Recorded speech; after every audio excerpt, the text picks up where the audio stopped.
Hi friends, అందరూ ఎలా ఉన్నారు? బాగున్నారా? ఈరోజు మన రెసిపీ వచ్చేసి రవ్వ లడ్డు అండి. బెల్లంతో ఎలా చేయాలో చూద్దాం. అంతకంటే ముందుగా welcome back to our channel @AllInOneDolly. Like చేయండి, షేర్ చేయండి, సబ్స్క్రైబ్ చేయండి. ఆల్రెడీ సబ్స్క్రైబ్ చేసుకున్న వాళ్ళందరికీ thank you so much friends. చేసుకొని వాళ్ళందరూ సబ్స్క్రైబ్ చేయండి. ఈరోజు వచ్చేసి మనం రవ్వ లడ్డు చేస్తున్నాం, అది కూడా బెల్లంతో. ముందుగా స్టవ్ వెలిగించేసుకొని ప్యాన్ పెట్టేసుకుని దాంట్లో నెయ్యి వేసుకుని కరిగించుకోవాలి. తర్వాత ఫ్రెండ్స్, ఎక్కడ వీడియో స్కిప్ చేయకుండా చూడండి, అప్పుడే మీకు నీట్గా అర్థమవుతుంది. మన ఛానల్లో లాంగ్ వీడియోస్లో కుకింగ్ వీడియోస్ ఉన్నాయి, కార్తీక మాసం స్పెషల్ వీడియోస్ ఉన్నాయి, మంచి మంచి వీడియోస్ ఉన్నాయి, షాపింగ్ వీడియోస్ ఇవన్నీ ఉన్నాయి. ఇంకా ముందు ముందు మంచి మంచి శిల్పారామం వీడియోస్ ఇవన్నీ రాబోతున్నాయి. చూడండి ఫ్రెండ్స్, కాకాని శివాలయం గురించి కూడా ఉంది, చూడండి. తర్వాత వచ్చేసి నెయ్యి బాగా ఫ్రై అయింది కదా, తర్వాత దాంట్లో మనం ఉప్మా రవ్వ వేసుకోవాలి, బొంబాయి రవ్వ. దాన్ని నీట్గా ఫ్రై చేసుకోవాలి. చూపించిన విధంగా కలుపుకుంటూనే ఉండాలి. బాగా కలిపితేనే మనకి ఆ ఫ్లేవర్ అనేది దాంట్లో బాగా ఎన్హాన్స్ అవుతుంది, మంచి అరోమా కూడా వస్తుంది దాన్ని ఫ్రై చేస్తుంటే. ఫ్రెండ్స్, ఇంకా మన ఛానల్లో చెక్కలు ఎలా చేయాలి ఇలాంటి మంచి మంచి వీడియోస్ ఉన్నాయి. క్రిస్పీగా ఎలా చేసుకోవాలి, ఇంకా తర్వాత వచ్చేసి బాదం పాలు ఎలా చేసుకోవాలి, ఇంకా పానీపూరి, ఇవన్నీ మంచి మంచి చికెన్ దమ్ బిర్యానీ, ఇలాంటి మంచి మంచి వీడియోస్ ఉన్నాయి. ఖచ్చితంగా ఒకసారి చూడండి, చూసి ఖచ్చితంగా ట్రై చేయండి, మీకు నచ్చుతుంది. చాలా ఈజీగా, చాలా టేస్టీగా ఉంటుంది. మన ఛానల్ అన్ని బెల్లంతోటే ఉంటాయి, అంటే హెల్తీగా ఉండే రెసిపీస్. బెల్లం అయితే మంచిది కాదు, ఈ పంచదార ఇవన్నీ మంచిది కాదు కదా. ఇలా అయితే మనకి ఖచ్చితంగా నచ్చుతుంది. టేస్ట్ అయితే ఎక్సలెంట్గా ఉంటుంది.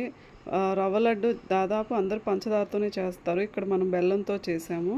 ఇలా చేసుకుంటే చాలా మంచిది, చిన్నపిల్లలైనా తినొచ్చు. పంచదార అయితే మంచిది కాదు కదా. చూపించిన విధంగా దాన్ని అలా ఫ్రై చేసుకుంటూ ఉంటే మంచిగా నేతిలో వేగుతుంటే మంచి స్మెల్ వస్తుంది, మంచి అరోమా వస్తుంది. చూపించిన విధంగా అలా కలుపుతూనే తిప్పుతూ ఉండాలి, కొంచెం కలర్ చేంజ్ అవుతూ ఉంటుంది. చూస్తూ ఉండండి ఫ్రెండ్స్, ఎక్కడ వీడియో స్కిప్ చేయకండి.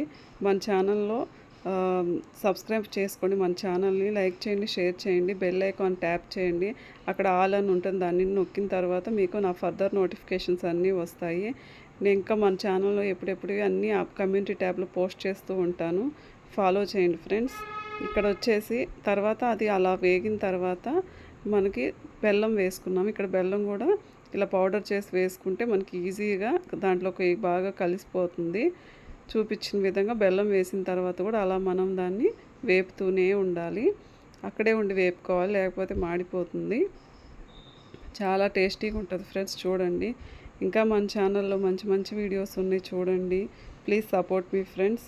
తర్వాత అలా ఫ్రై చేసిన తర్వాత మీరు ఎంత తీపి తినాలనుకుంటే, మీకు ఎంత స్వీట్ ఇష్టమో దాన్ని బట్టి మీరు బెల్లం చూసుకుని వేసుకోండి. ఇప్పుడు ఒకవేళ మీ దగ్గర నెయ్యి లేకపోయినా మామూలుగా ఆయిల్లో అయినా ఫ్రై చేసుకోవచ్చు ఈ రవ్వని మనం. తర్వాత వచ్చేసి పిండి అదంతా మిశ్రమం అంతా చల్లారిపోవాలి. తర్వాత కాచి చల్లార్చిన పాలు కొంచెం కొంచెం వేసుకుంటూ మనం ముద్దలు చేసుకోవాలి.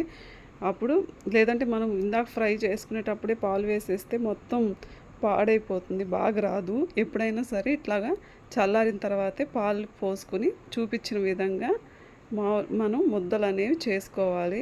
చాలా టేస్టీగా ఉంటుంది, పాలు పోసాం కదా, బాగుంటుంది టేస్ట్ ఇదంతా. ఫ్రెండ్స్, మన ఛానల్ని సబ్స్క్రైబ్ చేసుకోండి ఫ్రెండ్స్, లైక్ చేయండి, షేర్ చేయండి. Please subscribe @AllInOneDolly channel. మన ఛానల్లో మంచి మంచి వీడియోస్ ఉన్నాయి, చూడండి. కొబ్బరి నూనె ఎలా తయారు చేసుకోవాలో చాలా ఈజీ ప్రాసెస్ ఫ్రెండ్స్, చూడండి. మీరు కూడా ట్రై చేయండి. ఇంకా తర్వాత వచ్చేసి చూపించిన విధంగా ముద్దలన్నీ కట్టేసుకున్న తర్వాత ఇలా మనం ఒక బాక్స్లో పెట్టుకొని స్టోర్ చేసుకుంటే ఒక 2 days అలా ఉంటాయి. ఇవి పాలు పోసాం కాబట్టి ఎప్పటికప్పుడు వెంటనే స్వీట్ తినాలనిపిస్తే ఇలా ట్రై చేసుకుంటే చాలా బాగుంటుంది. ఇక్కడ మనం బెల్లం కదా వేసింది, మంచిది, ఐరన్ మంచిగా పిల్లలకు కూడా మంచి హెల్త్కి మంచిది. Please subscribe @AllInOneDolly. లైక్ చేయండి, షేర్ చేయండి, సబ్స్క్రైబ్ చేయండి. అంతే ఫ్రెండ్స్, మళ్ళీ ఇంకో వీడియోతో కలుద్దాం.